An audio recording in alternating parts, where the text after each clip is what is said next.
जी हाँ, मैं एक बहुत ही बहुचर्चित मुकदमे की चर्चा करने जा रहा हूं, जिसमें करोड़ों की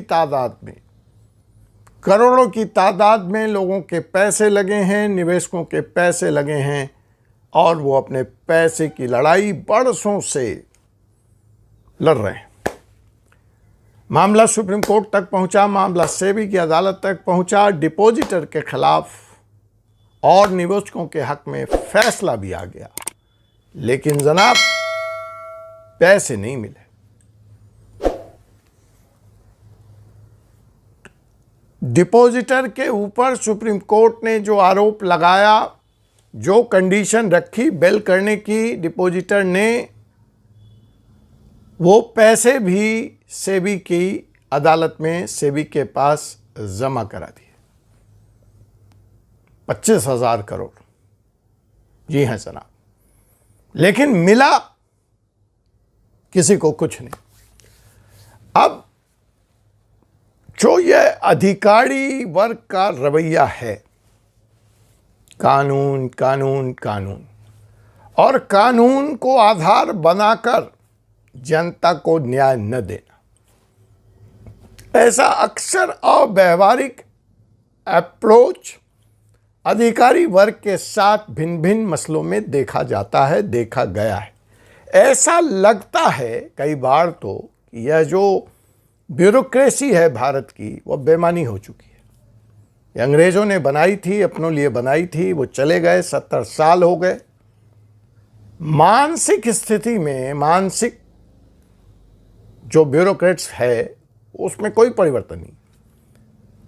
उन्हें ऐसा लगता है, या उनके कार्यों से ऐसा लगता है कि उन्हें बैठाया ही गया है कार्यों में रोरा अटकाने के लिए, कानून का सहारा लेकर। अरे कानून देश का, देश की जनता के लिए। ये बात जिस दिन समझ में आ जाए, उनकी नौकरी, उनकी सेवा जनता के सेवा के लिए, उनकी तनख्वाह, उनकी सुविधाएं जनता के टैक्स के पैसे से आती है और उसी जनता को न्याय के लिए, सुविधाओं के लिए, अपने हक के लिए दर दर की ठोकरें खाना पड़ता है। और न्यायालय से निर्णय भी उनके पक्ष में आ जाए, फिर भी लागू करने की तो जिम्मेवारी उसी ब्यूरोक्रेसी की है। और वो क्या करती है, इस बारे में ये वीडियो नहीं है, यह कानून का चैनल है, तो हम लोग कानून की ही बात करेंगे। तो मैंने इतनी लंबी चौड़ी जो प्रस्तावना रखी, उसके पीछे उद्देश्य ये है कि मैं आपको सहारा केस के बारे में बात करने जा रहा हूँ। जी हाँ, वही सहारा जिसमें करोड़ों निवेशकों ने बरसों से अपनी गाढ़ी मेहनत की कमाई लगा रखी है और अंततः सहारा के इस डिपॉजिट प्रकरण को सेबी की अदालत, सेबी गैर कानूनी करार दे देती है और नए निवेश लेने पर रोक लगा देती है, पुराने निवेशकों को पैसा लौटाने का आदेश करती है और इसके लिए सहारा श्री की गिरफ्तारी भी होती है। उन्हें बेल सुप्रीम कोर्ट से इस शर्त पर मिलता है कि वो 25,000 करोड़ रुपए सेबी की अदालत में जमा कराएं। वो जमा भी करा देते हैं। आज इस बात को भी 9 या 10 साल बीत गए, सेबी अभी तक यह चिन्हित नहीं कर पाई या निवेशक सेबी के सामने नहीं आए अपना पैसा क्लेम करने के लिए। यह रकम पे 9,000 करोड़ रुपए का ब्याज भी बन चुका है। तो अब ये कहीं 30-31 के आसपास जाके ये रकम खड़ी है, रखी है, लेकिन न किसी को मिल रहा है, न कोई लेने वाला है, न कोई देने वाला है। अब मसला ये उठता है कि ऐसे जटिलता भरे विषम परिस्थितियों में, जहां पूर्णतः फुल स्टॉप, ठहराव आ चुका है, ब्यूरोक्रेसी तो शांत है, न्यायालय भी अपना काम कर चुका है, यहीं पे आती है पॉलिटिकल लीडरशिप, जिसकी कमी हाल फिलहाल देखी जा रही है। ये काम 1 मिनट के लिए मैं मान लेता हूं न्यायालय ने अपना काम कर दिया, ब्यूरोक्रेट्स ने अपना काम कर दिया, और उसके बाद भी अगर चीजें सॉल्व नहीं हो रही, तो राजनीतिक लीडरशिप, पॉलिटिकल लीडरशिप का ही तो काम है आगे बढ़कर चीज़ों को उसके अंतिम पड़ाव तक पहुंचाना। आखिर प्रधानमंत्री मोदी का नारा भी यही है कि मुझे उस गरीब व्यक्ति के द्वार तक पहुंचना है, न्याय पहुंचाना है, सेवा पहुंचानी है, जो बरसों से इस सिस्टम की पंक्ति में अंतिम पायदान पर खड़ा है। तो न्याय की यह प्रक्रिया या प्रधानमंत्री का यह नारा भारत सरकार के हर मंत्री का नारा बनना चाहिए, लेकिन ऐसा होता दिखता नहीं है। ऐसा आम दिनों में होता दिखता नहीं है। ऐसा लगता है कि ब्यूरोक्रेसी के गलत सलाह पर जो पॉलिटिकल लीडरशिप है वो चलने को विवश है, अपने विवेक का इस्तेमाल नहीं करना चाहते, और या तो अपने को उन्हें ऐसा लगता है एक दलदल है, कीचड़ है, इसमें वो क्यों उतरें। लेकिन अगर आपको इतना भी रिस्क नहीं लेना है, इतना भी नहीं करना है, तो आपको राजनीति छोड़ देनी चाहिए। ये मेरा व्यक्तिगत मत है, क्योंकि अंततः चाहे वो इलेक्टोरल रिफॉर्म का मामला हो, चाहे वो पॉलिटिक्स में क्रिमिनलाइजेशन का मामला हो, फैसला तो पॉलिटिकल लीडरशिप को लेना है। न्यायालय की अपनी एक व्यवस्था है, सीमाएं हैं, ब्यूरोक्रेट्स की भी अपनी एक व्यवस्था है, सीमाएं हैं। उससे ऊपर उठकर अगर कुछ निर्माण होना है, कुछ नया होना है, कुछ इनोवेशन होना है, तो ये अकेले प्रधानमंत्री मोदी जी पे नहीं छोड़ा जा सकता। प्रधानमंत्री मोदी जी उस व्यक्ति की तरह नहीं है जो एक कानी उंगली पे कृष्ण की तरह पूरे गोवर्धन पर्वत को कानी उंगली पे उठा सकते हैं। उनको भी एक टीम चाहिए, सहयोगी चाहिए। तो ये सहयोग, ये इनोवेशन, ये नयापन इस बार देखने को मिला अपने होम मिनिस्टर और सहकारिता के मंत्री अमित शाह जी के द्वारा। तो जैसा कि मैंने आपको बता दिया कि करोड़ों, लाखों में नहीं करोड़ों, 4-4.5 हज़ार करोड़ लोगों का पैसा सहारा में लगा है भिन्न भिन्न स्कीमों में।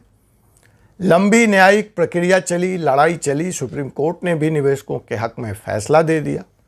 सहारा ने भी सुप्रीम कोर्ट के निर्देशानुसार 25,000 करोड़ रुपए जमा करा दिए, लेकिन निवेशकों को उनका पैसा नहीं मिला। यह स्थिति थी। मुझे नहीं मालूम, निवेशक पहुंचे, खुद से अमित शाह जी ने संज्ञान लिया, क्या हुआ, मीडिया के द्वारा बात उन तक पहुंचाई गई, लेकिन उन्होंने एक अभूतपूर्व फैसला लिया, एक लीक से हटकर फैसला लिया, एक हिम्मत की जिसकी दरकरार हर मंत्रालय में, जिसकी दरकरार देश के हर कोने में है। हर उस जिम्मेदार मंत्री से यह अपेक्षा रखी जाती है कि उसको ब्यूरोक्रेसी के उलझाए हुए जाल में नहीं उलझना है, उसको उससे बाहर निकल करके कार्रवाई करनी है, अपनी समझ, अपनी विवेक से कार्रवाई करनी है, बिना डरे हुए। जरूरत पड़े तो वो जरूर प्रधानमंत्री और अपने सीनियर मंत्रियों को विश्वास मिले, लेकिन बगुले की तरह बालू में सर ढक लेना, डक करना, यह पॉलिटिकल लीडरशिप से कम मोदी सरकार में तो अपेक्षा नहीं की जा सकती। तो खैर, आइए अमित शाह जी ने क्या काम किया। जब अमित शाह जी तक यह मामला पहुंचाया गया, उनके संज्ञान में लाया गया, तो अमित शाह जी ने यह कहा कि यह तो अन्याय है, कानूनी प्रक्रिया, सहारा ने गलती की नहीं की, उसके जो भी क्रिमिनल बनता है नहीं बनता है वो कोर्ट देखेगा। लेकिन यह जो पैसा, जो जनता का पैसा है, जो किसी के काम नहीं आ रहा है, न निवेशक को मिल रहा है, न सहारा जैसे लोगों ने जो इस पैसे को लिया, जो कोई उद्यम खड़ा करते, सही या गलत, वो पैसा मल्टीप्लाई होता, लोगों को रोजगार मिलता, मिल ही रहा था। सहारा रियल एस्टेट में कितने लोग एम्प्लॉयड थे, सहारा कोऑपरेटिव में कितने लोग एम्प्लॉयड थे, सहारा मीडिया में कितने लोग थे, तो कितनी बड़ी नौकरी, बेरोजगारी की समस्या से भी, सही या गलत पे मैं नहीं जा रहा हूँ। लेकिन वो जो धन है जिसका उपयोग भारत की इकोनॉमी को बढ़ावा देने के लिए किया जाता, वो कहीं स्थिर एक कोने में पड़ा हुआ है। ना वो जिसका है उसको मिल रहा है, न जिसने लिया उसके पास है। जिसके पास है उसको कोई अधिकार नहीं है उस फंड के उपयोग करने का। तो वो बैंक के पास कुछ 9-10% का ब्याज, 8% के ब्याज पर बढ़ते बढ़ते इन 8-9 सालों में 25 से 31,000 करोड़ हो गया। लेकिन धन की यह दुरुपयोगिता ही है। अगर धन का उचित तरीके से उसको बढ़ाने के लिए, रोजगार सृजन के लिए, इकोनॉमी में बढ़ोतरी के लिए अगर काम नहीं होता है तो उस धन को धन कहना एक तरह का नुकसान ही है। तो अमित शाह जी के संज्ञान में यह मामला आया और उन्होंने कुछ सोचा और अधिकारियों को यह निर्देश दिया और सुप्रीम कोर्ट में एक याचिका दायर की गई, जहां पूरी स्थिति से सुप्रीम कोर्ट को अवगत कराया गया और यह कहा गया कि देखिए, अगर सहारा रियल एस्टेट या जो सहारा के दूसरे उद्यम हैं जिसके तहत ये फंड 31,000 करोड़ का इकट्ठा हुआ है और उसको लेने के लिए लोग आगे नहीं आ रहे हैं या वो डिपॉजिटर चिन्हित नहीं हुए हैं, तो यह पैसा क्या सहारा कोऑपरेटिव के निवेशकों को दिया जा सकता है या दिया जाना चाहिए। ऐसी एक याचिका सुप्रीम कोर्ट में दाखिल हुई और इस याचिका पर सुनवाई करते हुए माननीय सुप्रीम कोर्ट ने 29 मार्च 2023 के अपने फैसले में एक डायरेक्शन पास किया कि तत्काल प्रभाव से सहारा सेवी रिफंड अकाउंट से 5,000 करोड़ रुपए सहारा के कोऑपरेटिव के डिपॉजिटरों को दिए जाने की व्यवस्था की जाए और यह 5,000 करोड़ रुपए का फंड जो है वो सेंट्रल रजिस्ट्रार ऑफ कोऑपरेटिव्स को ट्रांसफ़र कर दिया गया, CRCS।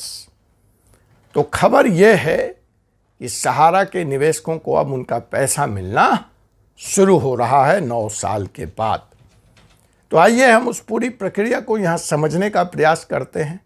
अमित शाह जी की तारीफ करते हैं कि उन्होंने लीक से अलग हटकर जाकर रिफंड की व्यवस्था की। तो CRCS में 5,000 करोड़ रुपया तत्काल ट्रांसफ़र किया गया है। यह प्रायोगिक है, यह प्रथम चरण है। अगर यह प्रक्रिया सफल हुई तो इसमें और भी फंड ट्रांसफ़र किया जाएगा और भी निवेशकों को उनका पैसा दिया जाएगा। तो फिलहाल इस CRS फंड से आप पैसा निकाल सकते हैं।